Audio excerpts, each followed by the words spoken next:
think so far this season we've had a lot of distractions, you can call it, some injuries.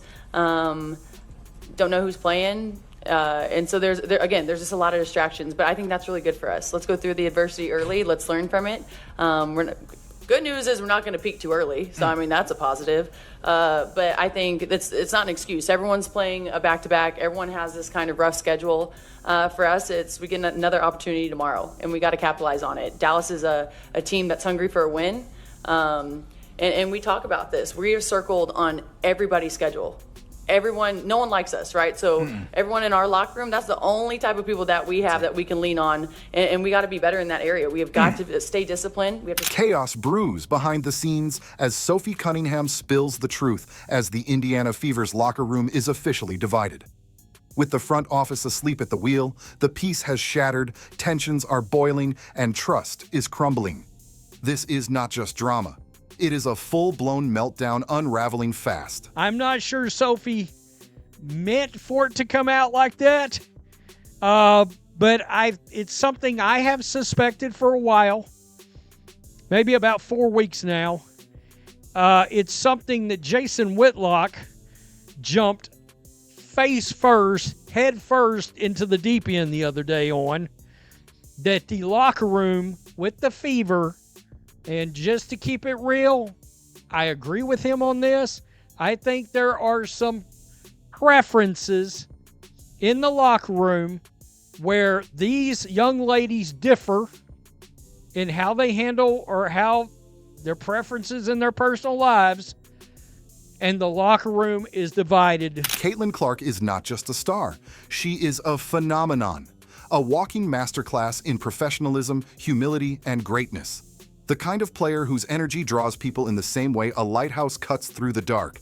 She has already captured the hearts of millions, not because she shouts for attention, but because her game speaks louder than anything else. People love her because she is good. Sophie Cunningham goes in the post-game press conference and confirms what we've all known all along. This locker room is split, and she uses the term different islands going on in this locker room. It turns out that Christy Sides and all of those toilet paper mummy activities, all those scavenger hunt activities, the wiffle ball coming back from the Olympic break, it turned out that those stupid games actually played a big part along with Erica Wheeler's veteran leadership, keeping this locker room, keeping this team together. Not just good at basketball, but good as a person. That rare breed that shows up early, leaves late, signs autographs for 3 hours, and still manages to put up 30 points and 10 assists without breaking a sweat. But here is the part that is really hard to swallow. Caitlin Clark, as kind and focused and gifted as she is, has found herself in a locker room that feels more like a silent war zone than a professional basketball team. What is going on with the Indiana Fever? Is tensions mounting? Did Sophie Cunningham just expose the truth that's going on with the Indiana Fever? Is there some turmoil brewing? Is there issues in the locker room? And we talk about this. We are circled on everybody's schedule.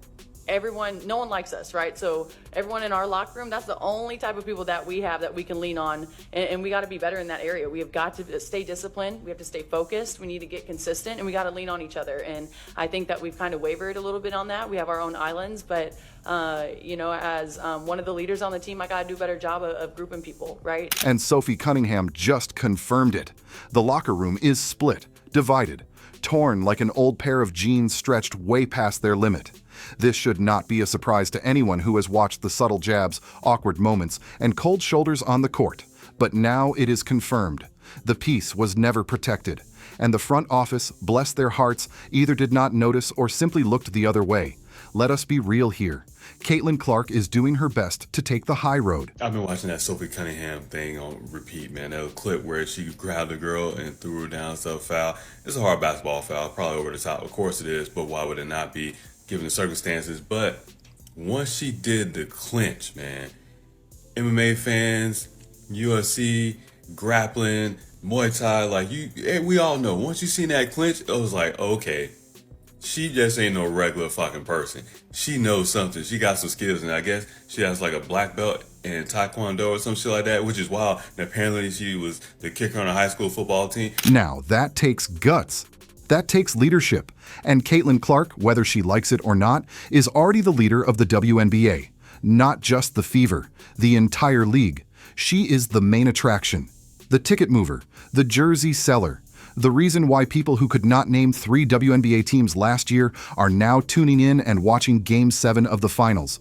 She is the business model, and if the system is not built to support her, then maybe she needs to stand up and say, I want out, or things have to change. It's interesting as everybody hates them for multiple reasons, but the one I want to talk about when she said about circled on the schedule that I think is important, because it's easy to look from the outside and be like, well, that shouldn't matter. And it shouldn't matter, but it does. And what I mean is we're all human, and not everybody's athletes they get paid to. It's a job. It's a blessing. Because what she is dealing with right now is borderline sabotage. Natasha Howard and Brianna Turner have a history. They have made it very clear, both on and off the court, that they do not vibe with Caitlin or her fans. And let us not even talk about Dawana Bonner, who graduated from the School of Petty and got an honorary degree in dirty screens and side eyes. The energy is off, the vibe is bad, and no one with eyes can deny it. This is not a matter of hurt feelings. It is about basketball. It is about chemistry. It is about building around a once-in-a-generation talent who has the potential to lift the entire league to places it has never been before. Everybody's on their own little island. We're going to get back to that real quick. Listen to what Stephanie White said in the offseason. One of her thousands of interviews that I called out. Stop doing interviews. I want some wins. One of her 1,000 million interviews during her press run in the offseason. Talk about taking accountability. Now, I can't say that last play with the 5-point swing, I think more so of she shouldn't have been in front of Stevens, man. She is too big. She is too big. Yeah, I get it, box out, but it was better to have Boston in her spot. Now, I did hear Stephanie White take accountability on that one. She was like, yeah, it's probably on me. I should have switched them too, made sure we had the big right there, but, you know, it just slipped her. But, yeah, I think in that instance, it should have been Boston right there. It's big on her to take the accountability, but, yeah, Boston should have been there. The WNBA has been begging for a superstar who can transcend the sport, and now that they have one, it feels like parts of the league want to dim her light just to prove a point. That cannot fly. It is time for Caitlin to stop playing nice and start playing real. Not on the court. She already dominates there. But behind the scenes, speak up. Lay it out.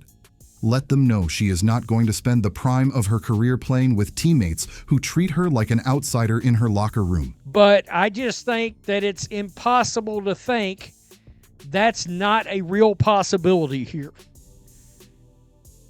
You know, and it should be noted, Stephanie White. All right, Stephanie White checks some boxes. And then you've got Sophie, and you got Caitlin, and you got Aaliyah, and you got Lexi. To my knowledge, probably Demarius Dantis, but I don't know. Michaela Timpson, I don't know. That don't check some boxes. Let them know she will not carry a franchise while others are busy tripping her up from behind. The front office failed. That is clear. They failed to read the room, failed to protect the energy, and failed to realize that when you get a player like Caitlin Clark, you change everything to fit her, not the other way around. You do not put a Ferrari on a dirt road and then blame the car when the ride gets bumpy. Caitlin has too much poise to throw tantrums. That is not who she is. But even the calmest waters will boil when the heat keeps getting turned up.